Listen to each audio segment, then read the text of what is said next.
Hello everyone, my name is Meghna Sabharwal and I'm a professor and program head in the Public and Nonprofit Management program at the University of Texas at Dallas.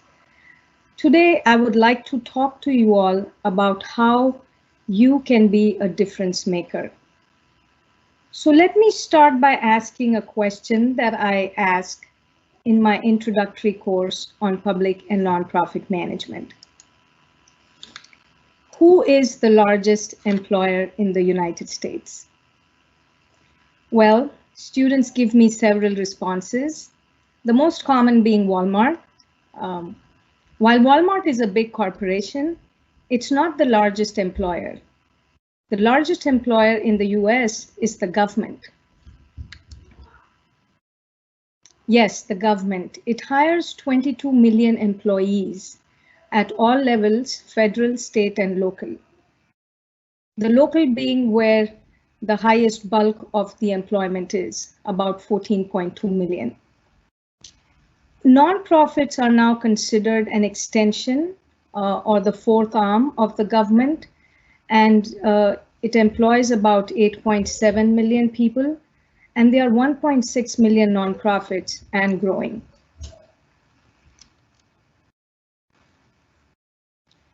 So the question that I get often is, what do governments do? Let me give you an example. When you turn on the tap in the morning, what do you expect? You expect clean running water. Now there's a reason that when you turn on that tap in the morning, you get clean running water. There are a bunch of people working behind that. So the people in the public works department are hard at work to ensure that you have drinking water, you have water for your toilets, for your shower, for cooking, for recreation, or whatever you may need. We also won't have clean water without strong laws. So the Safe Drinking Water Act, which was passed in 1974, was designed to make sure that the water from our tap is clean and also safe to drink. So we have truly come to depend on the government for all of these services. Think about healthcare, education, your energy needs, transportation, defense, sanitation, the list goes on and on. The people who ensure that these services are provided and who are working towards providing these services for you in an equitable manner, in an effective manner, in an efficient manner are the public servants, or who we call as public administrators.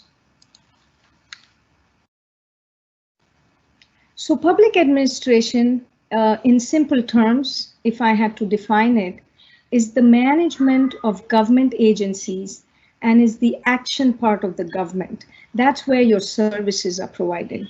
And public administrators really tackle wicked problems. Why are they called wicked? They are called wicked because they are hard to define and they are hard to solve. Think about poverty, crime, homelessness. These are very interconnected problems. They are hard to solve. We need an integrated approach to tackle these problems. And that is what public servants do. So I hope you understand a little bit what public administrators do. I often get students who come and ask me, oh, public administration is PR or public relations. Well, public relations is a component of it. Public administration is a much broader umbrella, as you all just saw. You can also make a difference by working for a nonprofit, or you can start a nonprofit. Look at the percentage growth in the number of jobs over a decade in the private sector and the nonprofits. The nonprofit sector added 4 times more number of jobs than the private sector. So that's another big sector that we train our students. Some students come to me and ask, why study public administration when I just want to work for a nonprofit? Think about it. Nonprofits depend on government grants and contracts to fund their operations. So a student who has a rich understanding of these various sectors and its functioning is a well-rounded and better prepared student. So that's what we do. We here are in the business to train future public servants or nonprofits or private sector professionals that support government services, and we truly make a difference. It's not just about making a living, which we all do, it is about making a difference. And we have various courses that, of course, we have to train you all. The question is, where can I work? The opportunities are endless. You can work for the business, for nonprofits, all levels of the government, education. Like I said, these opportunities are just endless. The work is definitely challenging, but meaningful, and it impacts countless lives. I'd like to emphasize this: meaning is the new money. A 2011 article in Harvard Business Review argued that meaning is the new money. We know that people seek meaningful work end up being happier than those who only seek work for money. So that's the key. I'd like to end by saying, ask not what your country can do for you, ask what you can do for your country, your community, and the world. Thank you very much. We hope you enjoyed the guest lecture video from our esteemed UT Dallas faculty. Hi, I'm Dr. Sarah Maxwell, Assistant Provost in the Office of Community College Relations and a faculty member in Public and Nonprofit Management. I would like to briefly share information about UT Dallas. UTD is just shy of 30,000 students, yet we pride ourselves on providing opportunities for all our students to connect with faculty, as you might find at much smaller institutions.